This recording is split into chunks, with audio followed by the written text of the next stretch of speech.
Thanks. Hi, I'm Dustin Bouch. This is Tyler Gilbert and Larry Larson, and we are Fogo Digital. This is Red Rock Canyon. I've spent countless hours exploring these beautiful cliffs and trails. If you have a chance to visit this magical place while you're here in Vegas, I highly recommend it. However, if you decide to go hiking, it's important to be prepared. It's easy to get lost if you're not. The National Park Service reported over 2,000 search and rescue missions last year with 148 fatalities. What do the experts recommend to avoid getting lost?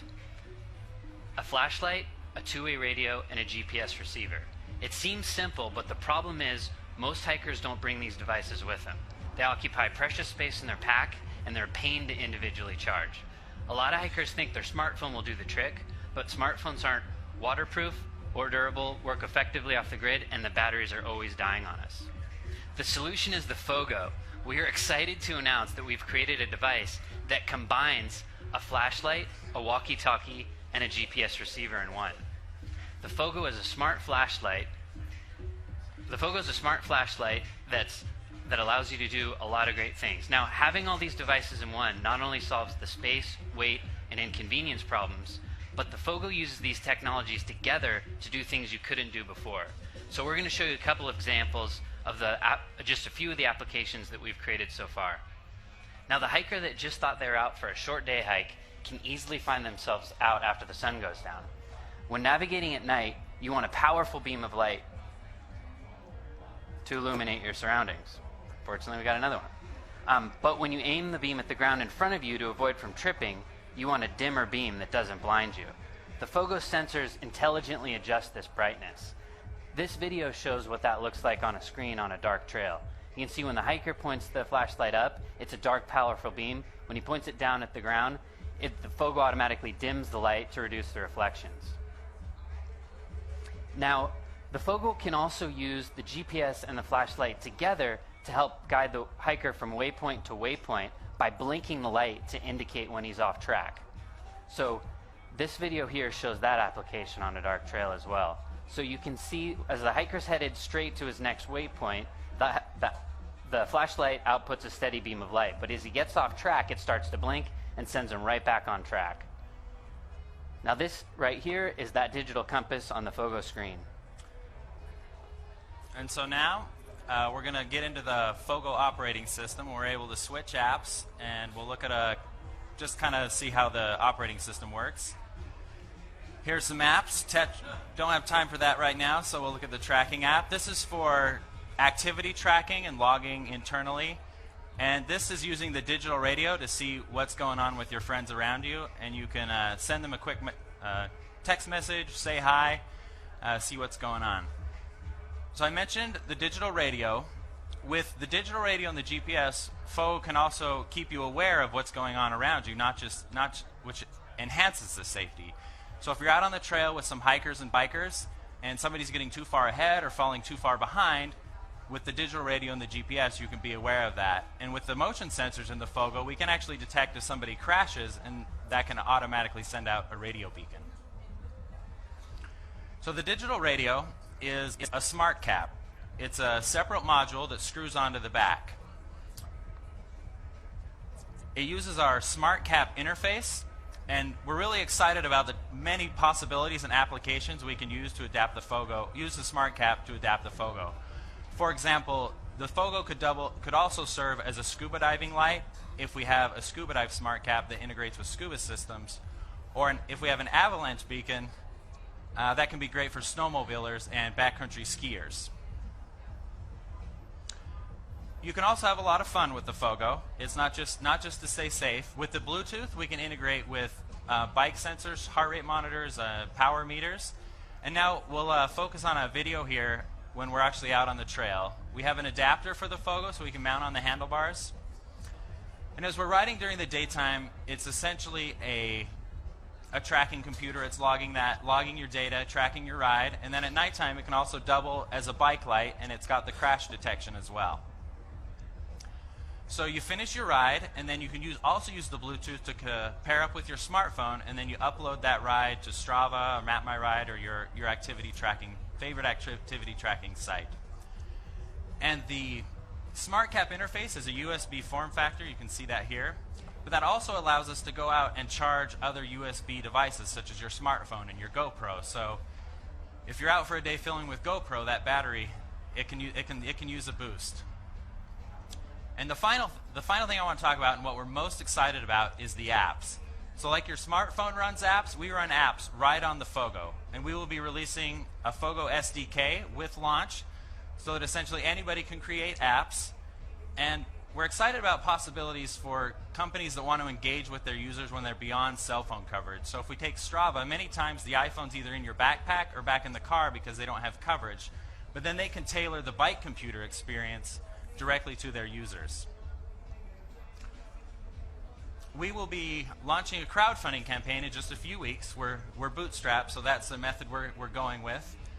So we would really love if everybody could go check our website, fogo.io, sign up for our list, and we'll get you an email right when we launch so you can get in on those early backer rewards. Thank you. Great. Awesome. Who wants to go get lost in the woods? Nobody? All right. I'm up for roaming around, though. That's great. Tell me Okay. more about the kind of inter-device communication, and basically, if I get lost in the woods, how does this help me beyond the flashlight? So we use essentially a similar radio that's in like a Motorola digital two-way radio, and we'll use encoded voice, but it'll be a point-to-point, or you got to be within range with this smart cap. So it'll work much like a digital walkie-talkie, like the Motorola would sell, and it's similar frequency. How much do you expect it to cost? For our crowdfunding campaign, we'll launch the base model, which won't have the Bluetooth or the GPS, so it'll be a flashlight, USB backup battery at $200, and we'll go up from there to $400 for the whole package. Cool. How long is the battery life? The flashlight's 1,000 lumens, so if you have that on full blast, you're about 2 hours. Okay. And then just running the electronics, you're probably a week plus. Okay. Can you talk a little bit about, like, how much are people kind of spending on all that other equipment versus just moving to their iPhone? Because $200 to $400 is still pretty hefty to pay for kind of any sort of accessory like that.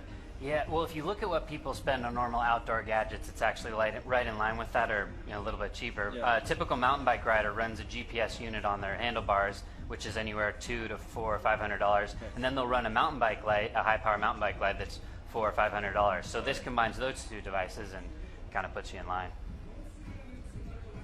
What is if you're going to convince a hiker, like, hey, next time, you've gotten lost before, or whatever, this is why you need Fogo, what's kind of the one sentence of how you'll convince that person?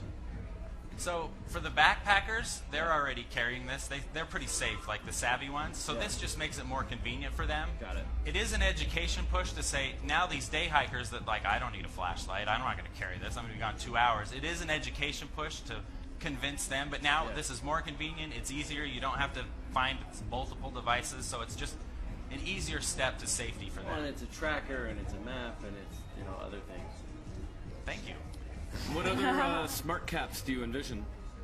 So Yeah, so as Tyler mentioned, we're thinking about an avalanche beacon smart cap. We're thinking about a dive smart cap that can integrate with scuba systems. a satellite modem.